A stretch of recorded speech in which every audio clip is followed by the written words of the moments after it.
brought to you by Nova शुद्ध घी।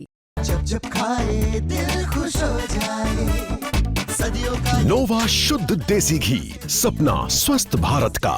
I love घी।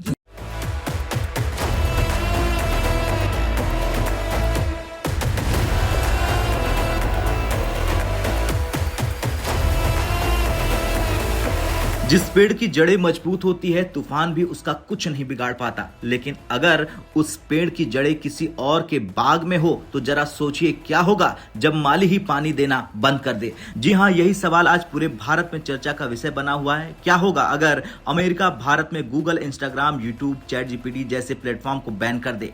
क्या भारत की डिजिटल इकोनॉमी एक झटके में रुक जाएगी या फिर भारत के पास कोई प्लान भी है? दरअसल भारत के मशहूर इंडस्ट्रियल हर्ष गोयनका ने हाल ही में एक्स पर एक पोस्ट डाली। उन्होंने लिखा, इमेजिन कीजिए अगर डोनाल्ड ट्रंप भारत पर ऐसा बैन लगा दे इसके तहत अमेरिकी apps Google, Instagram, YouTube, chat GPT Bharat में बंद हो जाए तो हम क्या करेंगे? सिर्फ एक सवाल, लेकिन इसने करोड़ों लोगों को सोचने पर मजबूर कर दिया।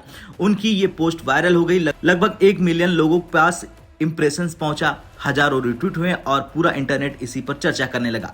कई लोगों ने कहा ये तो कभी नहीं होगा, लेकिन कुछ एक्सपर्टों ने कहा कभी मत कहो कभी नहीं होगा, क्योंकि राजनीति और खासकर ट्रंप की दुनिया में कुछ भी संभव है। इस पोस्ट का जवाब दिया भारत के टेक आइकन और जोहो के फाउंडर श्रीधर वेम्बू ने।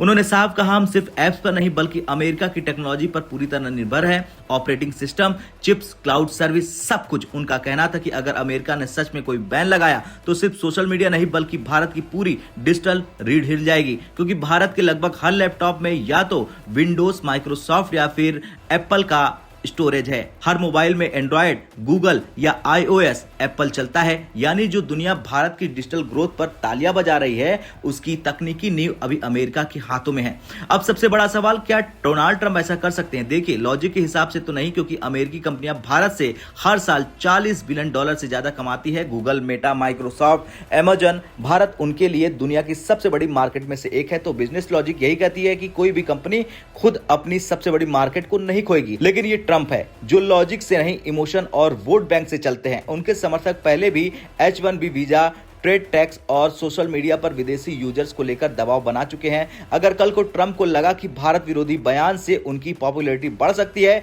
तो वो किसी भी हद तक जा सकते हैं। और जैसा कि एक अमेरिकी जर्नल ने कहा था कि ट्रंप खुद नहीं जानते कि वो कल क्या करेंगे। ये मुद्दा सिर्फ गूगल या इंस्टाग्राम तक सीमित नहीं है। सोचिए, आपके मोबाइल का ऑपरेटिंग सिस्टम अमेरिकी है, लैपटॉप में माइक्रोसॉफ्ट या एप्पल है, क्लाउड स्टोरेज या फिर गूगल क्लाउड पर है, office software, Word, Excel, Gmail सब पर है। यानी अगर एक झटके में अमेरिका ने भारत से डिजिटल सपोर्ट हटा लिया तो भारत की डिजिटल इकोनॉमी एक दिन में ठप हो जाएगी। और यही बात श्रीधर वेम्बू ने कही, हमें एक 10 साल का national mission for tech reliance चाहिए। यानी भारत को अगले 10 वर्षों में खुद की सॉफ्टवेयर, हार्डवेयर और प्लेटफॉर्म्स की दुनिया बनानी होगी। जो पहले ही भारत की सबसे सफल स्वदेशी टेक कंपनी है, जो एक CRM से लेकर मेल और ऑफिस सूट तक पूरी तरह मेड इन इंडिया है। और हाल ही में जोहो ने एक ऐप लॉन्च किया जो व्हाट्सएप का भारतीय विकल्प माना जाता है। हालांकि शुरुआत में उतनी तेज से ये नहीं बढ़ा, लेकिन ये शुरुआत है और शुरुआत हमेशा छोटी होती है। अगर भारत को अपने डिजिटल भविष्य को सुरक्षित रखना है तो जोहो के ऐप्स को बढ़ाना होगा। सेलिब्रिटीज, क्रिकेटर, बॉलीवुड स्टार को इसका चेहरा बनना होगा, क्योंकि अगर फेसबुक एक फैशन था तो भारत का जोहो भी एक गर्व होना चाहिए। नेपाल में हाल ही में जब सरकार ने सोशल मीडिया प्लेटफॉर्म पर बैन लगाया तो क्या हुआ? लोग सड़कों पर उतर आए। फेसबुक, एक्स और यूट्यूब ब्लॉक करने के बाद पूरे काठमांडू में लाखों लोग विरोध में आ गए, क्योंकि आज की दुनिया में सोशल मीडिया सिर्फ मनोरंजन नहीं बल्कि लोकतंत्र का हिस्सा बन चुकी है। चीन और रूस जैसे देशों ने अपने खुद के प्लेटफॉर्म बनाए हैं, जैसे कि वीचैट, येंडेक्स और वीके, और आज वो अमेरिका पर टेक्नोलॉजिकल रूप से निर्भर नहीं है। भारत को भी उसी दिशा में आगे बढ़ना होगा। अभी के लिए नहीं, लेकिन जरूरत है वक्त की, और भारत के पास टैलेंट है, रिसोर्स है और दुनिया का सबसे बड़ा यूजर बेस है। भारत को चाहिए एक डिजिटल भारत मिशन, एक इंडियन ऐप इकोसिस्टम फंड, कम से कम $40 से $50 बिलियन का, भारत में बने chips, fabs, cloud server, search engine और AI मॉडल्स, ताकि अगर कल को कोई ट्रंप जैसा फैसला हो भी जाए तो भारत अपने दम पर खड़ा रह सके। जैसे श्रीधर वेम्बू ने कहा, हम US ऐप्स के खिलाफ नहीं है, लेकिन किसी पर 100% निर्भर होना खुद की कमजोरी को सौंपना है।